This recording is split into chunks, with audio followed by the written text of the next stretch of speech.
If my fellow panelists want to come join me up here, that would be wonderful. Thank you so much for having us today. I think it's, as you read the title of today's conversation, navigating global markets in a world in transition, there's seems to be few times as opportune as today that fit into that category. So with that, I'd love to kick it off with you, Ray.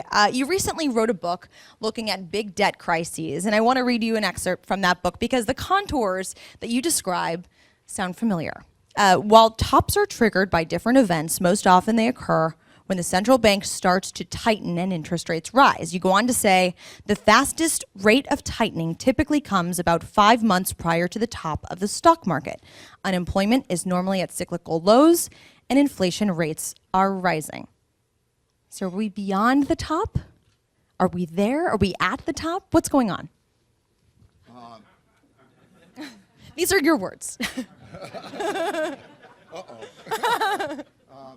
Yeah, so in answer to your question, we are... Oh, I'm sorry. That's okay. Thanks. You're welcome. Nobody's ever sure of the exact time of the top, but I think it's clear that in a cycle, just to clarify the cycle, there's productivity over a period of time. How we invent, learn more, how we produce more output per man hour is the most important thing in raising our living standards. But around that, there are two cycles. There's a short-term debt cycle, which we call the business cycle, which I was describing. And very classically, when there's excess capacity, you're in a recession, central banks stimulate monetary policy. And then you go up until the point where interest rates are down a lot. When you push interest rates down and you make the economy, and now quantitative easing, buying assets, you buy $15 trillion of assets. All of that causes the asset prices to go up because all assets compete with each other. Private equity, everything competes with each other. And then you have that interest rate built into all asset prices. In other words, an investment is a lump sum payment for a future cash flow, and we have a discount rate. And as you start to raise the discount rate faster than is built into the curve, what is discounted, then you start to hurt asset price. And then you make a competition between the short-term interest rate and the longer-term interest rate, or the expected return of other asset classes. And that, when you look at that, like you have a flat yield curve now, you change incentives, you change the pricing of asset prices. In our particular case, we also had a corporate tax cut. And a corporate tax cut is very beneficial to owning equities. So that's a boost. It's sort of a one-time boost into the terms of the economy. And it then also produced a stimulation, which has taken place when we have a limited amount of capacity.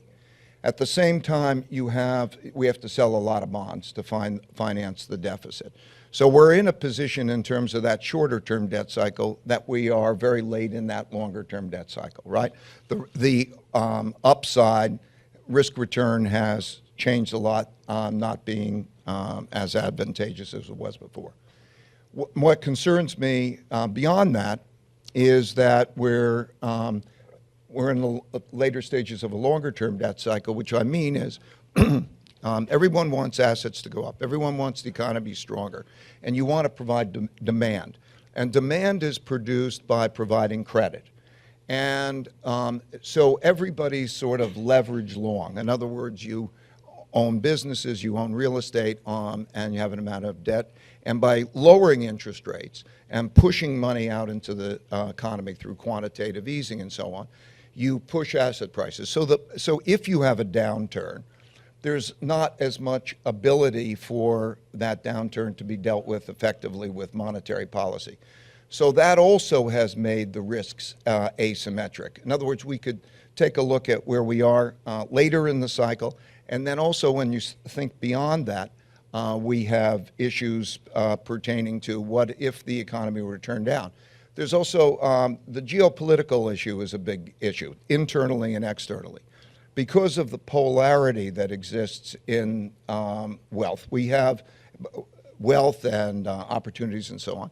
We have an internal conflict, populism, in terms of state is a representation of that. And then we have, and that political risk is a concern, I think, that would be if you have a downturn. So all of those things means that the risk return for equity markets or assets has shifted. So, Afsana, I want to turn to you, and just by way of introduction, Afsana Beschloss, founder and CEO of Rock Creek Group, and formerly at the World Bank. So with that background in mind, what kind of policy implications do you see kind of in light of Ray's comments about where we are in the cycle? I mean, is it something where, we've already kind of done the tax cuts as the stimulus there, so there's not much we can do in Washington to really stimulate the economy if we do fall into a recession or a depression? And then is negative interest rates an option for the U.S.? I mean, how do you kind of look at the different tools that policymakers have in their toolkits right now if we were to indeed reach the end of the cycle? So I think we're at a very interesting, does this work? I'll borrow Ray's. I think what is really interesting is two things that were really, really incredibly different than if we look at sort of the history of our economy over the last couple of 100 years. One is what Ray mentioned, which is post-2008, the amount of liquidity that came into our economy was unprecedented. The second thing that happened during the same period is really what happened with China. That rate of growth that we saw in China and the injection of local capital that happened in China also was unprecedented. So I think we are now at sort of the end of that cycle coming, as we just heard also from Ray. But the other way I look at it, we happen to have Alan Greenspan as a senior advisor to Rock Creek. He sits next to my office, and we talk all the time. And he has a book out, which CNBC had a nice interview with Alan on that. And he sort of looks at the history of the last couple of hundred years in our economy, showing really constant kinds of relationships between the markets. So while a lot of new tools exist today, and a lot of people in the room use a lot of the new tools that didn't exist maybe 30 years ago or 50 years ago, the relationships between the markets have not really changed. So as a result of that, I think going back to sort of broad policy, my thinking is that right now we are at while we are at a point where equity markets are seeing a different kind of sentiment, we're seeing leverage in the market starting to change. At the same time, one part of the equation in our GDP has been left behind, and that's wages. So if you look, I think two things that will be changing over the next 12 months. One is interest rates still going up. This year and next year, I'm in the camp that they will go up the full 5 times 25 basis points. Number one. Number two, the wages also will be changing. And we have had unprecedented also wage stagnation. So those two things will potentially lead to a stagflation scenario later on in this cycle. And are we able to deal with that? Do we have the toolkits to deal with that, or because we have kind of expended our resources and we're in this kind of unconventional monetary policy period, even still as rates are rising, does that limit our ability if we get into a situation in the economy that isn't as favorable as it's been for the last few years or so? So the US dollar and the US economy and US interest rates have been the dominant part of what determines everything. I think on that front, we even heard from Jay Powell saying that there are some interesting new signs in the economy. So there is a scenario where interest rates might go up, but then get corrected faster. And those changes up and down, we're so used to this 25 basis points orderly change. If we go back, not a very long time ago, we could have, interest rates get adjusted down quickly and not necessarily by 25 basis point blips. The other thing I really think that global impact of what's going on in China and what will start happening to Chinese currency, Chinese markets, the role of Chinese equities in total equity markets, and what they do with their interest rates will become much more important part of the conversation than it is today. Now, Dimitri, I want to bring you into the conversation. Dimitri Balyazny, the CEO of Balyazny Asset Management. What indicators are you looking at that can help you kind of suss out where we are in this cycle? Is it volatility? Is it valuations? What are some of the key metrics that you're looking at to help figure out kind of how to position your portfolios? Sure. I mean, so market calls are obviously not that easy to make, and they're not a super high sharp business for us. But the best indicator that we've had over time is just the bottom up information that you get from speaking to lots of companies all the time. So our largest business is fundamental equities, and we have a couple hundred folks involved in the research there. And so you have thousands and thousands of conversations with all the companies that you cover on a regular basis. And over this last earnings period, you can hear the tone kind of changing, on the earnings calls and outside from companies where there's definitely a lot more caution than there was before. And so part of that is kind of classic late cycle stuff where you have rates going up, you have tough comps that were juiced by the tax cut last year, and you've had a beta chase and sort of balance sheet levering in a lot of cases over the last 10 years.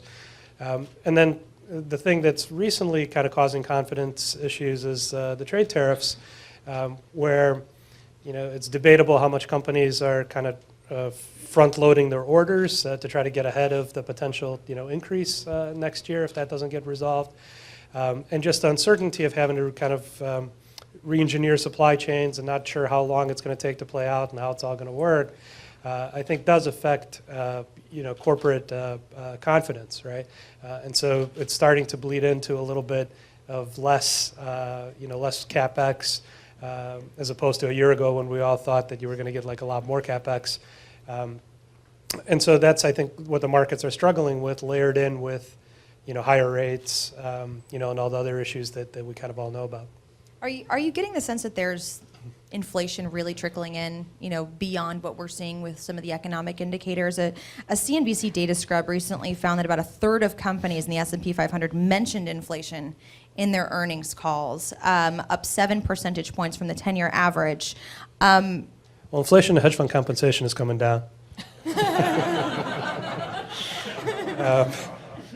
So that's topped. Feeling that, yeah. The rest of the market, it's hard to say. There's definitely cost inflation from shipping and different parts of the supply chain that you see start to affect companies over the last year.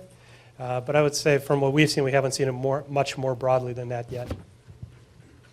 Well, you also brought in the topic of geopolitics and tariffs and things like that. And I want to turn to you, Ray, because in April you opened up a Chinese version of your risk parity fund on the mainland. Does the trade skirmish change your calculus at all in doing business in China? How do you think about building a global business in a world where, as you've written about many times, it's increasingly protectionist? What types of strategic changes have you made as a result of all this, if any? It works. I've been going to China since 1984, and I've had the pleasure, the honor of being able to participate in knowing the people, knowing the policymakers, and that whole evolution. And I think this goes way beyond trade issue. There's a trade issue. I think you can get past that. I think that because China's been tremendously successful and continues to be very successful in many different ways, it has become a competitor in the world in all different ways. So I think it has to do with more of the differences in the approaches. I think the trade issues can be handled. I don't think that the different ways of being issues can be handled so easily. And one of the Chinese leaders described it to me. He was saying, said the essence of the difference between Americans and the unit that they value and the Chinese and the unit that they value is that the Americans value the individual. And it's individualism, and with that, individual property rights, and so on. And in China, well, we value the family. And the family, so if you think about family, they said the word country in China is two characters, which is state and family. And what that means is that it is more of a paternal type of operating. So if they're going to, let's say they're going to think you need to build a road in a certain direction, and in the United States they may have property rights issues that stand in the way of doing that. There they would say it's the whole community that matters. So this, the basic difference is a top-down versus bottom-up. So if you take, let's say, the 2025 plan or something, where there's a vision and a top-down vision that we're going to build out the country this way, they will coordinate the parts of that vision in terms of having different parts. And it may be the tech companies, and maybe it's the military, and maybe it's all of the parts in pursuit of that mission. And there's a 2025 plan. In the United States, it's very much more bottoms up. So if you were even to take things like video games, I think it's a good example. We would never think that the government should control whether there should be video games, how our children use video games, or matters of education. We have educational challenges. That becomes a bottom-up issue. And in some cases, from a Chinese perspective, they will not want their kids to play that amount of time on video games. They would want to limit it. And so when we're dealing with really ways of being issues, and then you're dealing with that with the geopolitical various other issues, it's a real question of how the two countries will deal with each other. History has shown there's a concept called the Thucydides trap, and anyway, don't worry about how it got its name. But the idea is when you have an emerging country that's a competitive, strong country competing with an existing power, that there's a risk of conflict. In the last 500 years, there's been 16 times that happened, and in 12 of those times there's war. And so the issue of conflict and how we approach that conflict is going to be an important issue, not just geopolitically, but it will go back to issues like supply lines. Because if both countries feel that they are competitive, then they think, well, where am I going to produce it? If in the United States you produce your computers in China and then you bring them back in the United States and there's a conflict, then that's a vulnerability. Or if Chinese invest in the United States and they think that could be sanctioned, that's a worry. So I think that this issue is going to be an issue with us that's a long time, and it's going to be significantly beyond just the trade issue. And yet you're expanding your business there. I think if you look at the country in terms of productivity, as I said, there are these cycles, and China's going through its cycle. But I'm very optimistic for the longer-term productivity of that. A bad year in China is going to have twice the growth rate as a good year in the United States, by way of example, right? And so, and I have a tremendous amount, really, of respect for the intelligence and this development. The new China has an energy to it. They have changed what the environment is. The old communist environment and state control is no longer the case. In terms of like entrepreneurship and energy, it's a very, very exciting place. So, I'm excited about China. I can't understand how anybody couldn't be excited about China. There's a rivalry, and how we each deal with that issue is an important issue. But it's an exciting place. I love the place. Afsana, what do you think about emerging markets, especially this year where just an ETF, for example, that's a proxy EEM, is down about 25% from its January high this year. We've seen, pockets of turmoil in Turkey, and obviously there are talks of other emerging market economies slowing. How do you play these markets these days? I've been involved in emerging markets for more than 30 years, and as you said, what has become very interesting is in the initial period when we all started looking at emerging markets, there's a lot of inefficiencies. So it was easy to get the return. So we look at 20-year returns, 15-year returns, the returns were pretty high. But the volatility also of these markets were much, much higher. As we sort of come to the last, again, few years, we talked earlier about what's been going on in the US in particular.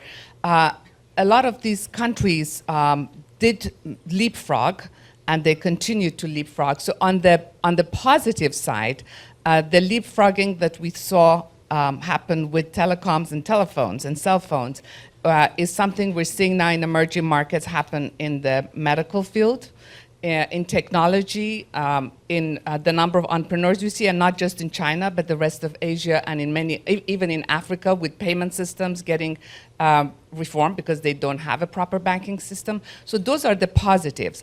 The negatives are obviously what we've seen, particularly in the last few years, really. If we look at emerging markets, this year was a bad year, but the last 5 years, given what happened in US markets, let's say, the relative performance of EM was not great. The relative performance of Frontier within EM, which is supposed to do better given the greater risks, was even worse.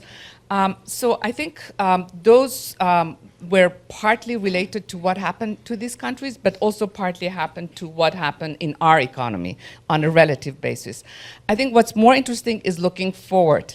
As our interest rates are going up, obviously there's some negative impacts. We saw what happened in Turkey. We saw what happened in Argentina. Was despite the reforms that their leadership had made, we saw a major correction because maybe those 30-year bonds were a little too much too early in Argentina. So. I think what we're seeing is the cycle returning in emerging markets. They probably have some of the best valuations you've seen in emerging markets in a very long time. But we haven't seen the trigger point. I think people are still concerned about the risks in these markets. There's sort of still a question whether I should still stay in US markets another 6 months. Is it another 3 months? Is it another year? Until that relationship changes and people are more excited about the PE ratios in emerging markets, really across the board. I think one last point I should mention, China is starting to become its own separate market.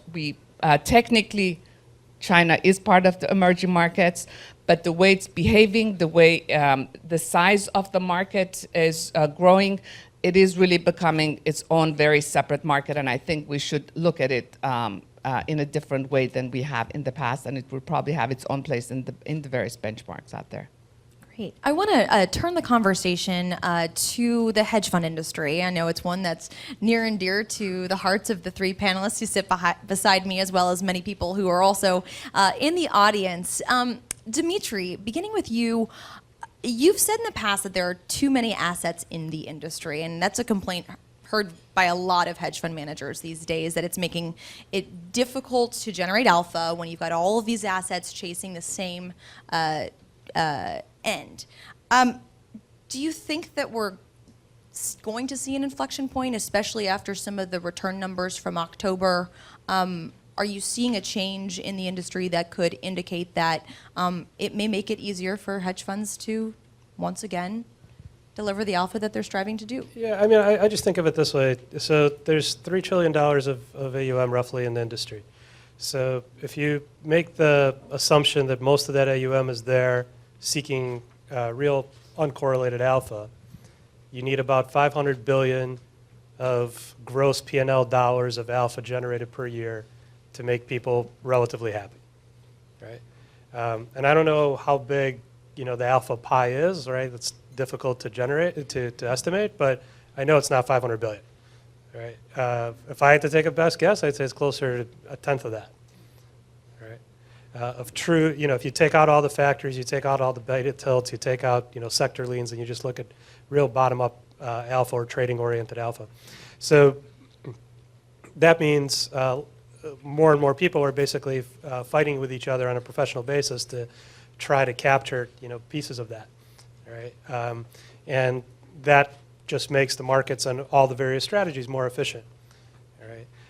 And so the industry is going through this period where it's a consolidation. I think it's just going to accelerate, where you constantly have to, run faster, be smarter, innovate, hire better, develop better, add technology, add data, in order to be able to compete and win as the overall industry consolidates and you fight for a smaller pie with more people fighting for it. And I think over time, as you kind of come out of that, and different strategies might come out of it at different times, when those strategies come out of that period, it's a very fruitful alpha environment, right? Because you have less capacity fighting for the same type of trades. But when there's regime changes in between, combined with like a macro regime change, what's going on now, and you overlay that with too much capacity, pretty much every strategy in the industry, you get pretty poor performance, right, as people degross their portfolios. And as that works its way through the system, at some point you come out on the other side of that and you have a fatter alpha opportunity for those who've done a good job of managing through that. I would say I see that differently. I think alpha is zero sum, right? So hedge funds as a whole, you could say mutual funds, you could say any group of investment as a whole is zero sum. Mm-hmm. So alpha, I don't think we could talk about the total alpha, because I would say at the end of the day, there's not going to be much total alpha. It gives you the freedom, what the hedge fund does is structurally give you the freedom to be able to go long and short, to be able to take spreads, to be able to balance portfolios in another way. And so, and I think the environments, there are stronger, better environments for alpha, generally speaking, more volatile, but also the issue of distinguishing oneself in a bear market. In other words, most assets are, if you're taking alpha and you could put it on top of portable alpha, you can put it on top of any alpha, any asset class. So I think that there's alpha producers, and the question is what asset class do you put it on? Because it's compared with this assets that when there's a bull market, then it suffers by the comparison of a bull market. But then there's the down market. I think the world, by and large, is leverage long. And so I think the real question will be how much diversification exists in other portfolios when you have a bear market. And that will be the opportunity to distinguish those who are able to extract alpha from those who aren't. You get into a bear market or a market of volatility, I think that's the issue. I think most investors right now are leverage long. If you say where the market is, it's leverage long. So I think you have to create differentiation without much beta being built into the portfolio. That's why I think portable alpha on top of whatever asset class you have as a strategic asset allocation is a better approach. Any investor should have a strategic asset allocation mix. In other words, what will be the neutral portfolio that you'd hold over a period of time, and then try to seek whether there's alpha, and that should be a zero-sum game, and it'll distinguish the winners from the losers, I think. I was going to sort of take a slightly historical perspective on this. If we look at the history of hedge funds, I think when I was at the World Bank, we started investing in hedge funds. In fact, my predecessors started investing in hedge funds, and Ray can correct me if I'm wrong, but they claimed that World Bank made the $5 million first allocation to the fund. Is that true or not? Yes, it was. My first account was the World Bank. They gave me $5 million in 1985, first institutional account. Wow. And I thought, wow, that was an enormous amount of money that I had $5 million. Right. So it is true. Trust me. Yes, so people have talked about that for years. So I'm glad. Exactly. And of course, we know each other. When And then I, took over. right, of course. So, and then, so moving sort of straight along, if you remember, it was initially macro funds. That was sort of the early forms of hedge funds. And then we got many other strategies get added on over time as market inefficiencies developed in different areas and different instruments got created and expanded in the markets. So you had long short, you had vol strategies, you had credit strategies, you had merger arb strategies, convert strategies, so on and so forth. So in the early days, it was really high net worth investors, it was the family offices, and it was endowment foundations and people like us at the World Bank who were investing in hedge funds. So, so that was a small market, and it was basically people like Ray and other people who were starting their hedge funds, a lot of their own money, and you went along for the ride. And that the 1% or 2% was important, but it was that incentive fee that really motivated people. Fast forward, I think another one of my friends who's in the room, Mark Anson, who was at CalPERS at the time, and he was one of the first forces of large institutions getting into hedge funds. And what we saw really post-2000 is the size of this industry expanding hugely. So while we were a couple of 100 million, getting to maybe 500, 800 billion in this market, you got this market to double in size over a very short time as these large institutions in the US and then later on the sovereign funds started coming in. And everyone was looking for an institutional form of hedge funds. And at that point in time, a lot of the industry started becoming more like the rest of the asset management industry, which was looking at the fees, which became important. And you were not necessarily investing in a fund where the founder was investing, all of his own or her own wealth in that fund. Fast forward, what I would say is now, as Dimitri said, we have 3 trillion in the market. That has almost doubled, by the way, in the last 10 years. So even though we're saying hedge funds have gone through so much difficulty, even post-2008, it's one of the sectors that's increased the most. But like everything else we talked, everything else does go in cycles.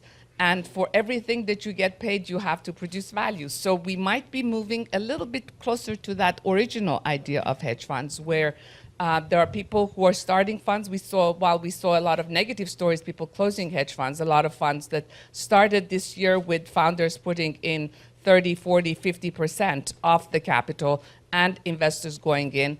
And the other side was founders closing down their hedge funds like Highbridge and basically moving to family offices. I think we'll just see a lot of dynamic movement in the industry. And I think the positive and the negative of the hedge fund industry has been that it is dynamic, it is moving, and you get a lot of births and deaths. But I have 2 comments to add to that. One is the World Bank should have definitely negotiated a seed deal with Ray. I don't know what happened there. Agreed. 2 is I totally agree with Ray that I think a bullish environment, right, and asset classes generally uptrending for the last 10 years kind of masks a lot of performance issues, right? So most investments have a bullish, bias to them. So whether you're looking at, credit investments, private equity investments, venture capital investments, fundamental equities and hedge funds, a lot of global macro funds, depending on the fund, right? Like most of these have a bullish component. So when you run the correlations versus the market in a lot of strategies, they're, 0.8, 0.9, right? So one of the lessons from 2008 was everybody was sort of surprised how much things correlated, and very diverse institutional portfolios wound up getting obliterated across all sorts of different asset classes. So as an investor, like I sort of think about it from the standpoint of where do you have hidden beta, right, in the portfolios where most of the time it doesn't correlate, but if you do get into a more volatile downtrending tape, really might correlate pretty significantly. And I think that's the biggest allocation decision to start with, is how much do you want in really truly uncorrelated alpha products, and how much do you want in things that are uncorrelated most of the time but are really bullish bets in one shape or form.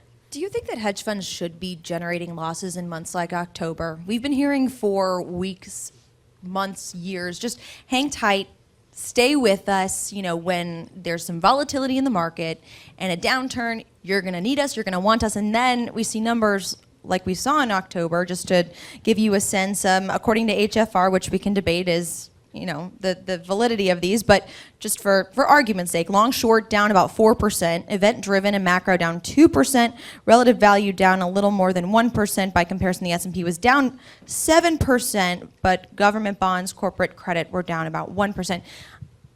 Should we be expecting more wealth preservation in the market in a month like October? I don't think I think you shouldn't be looking at the performance of hedge funds in aggregate. I mean, I think the difference is, what is the beta?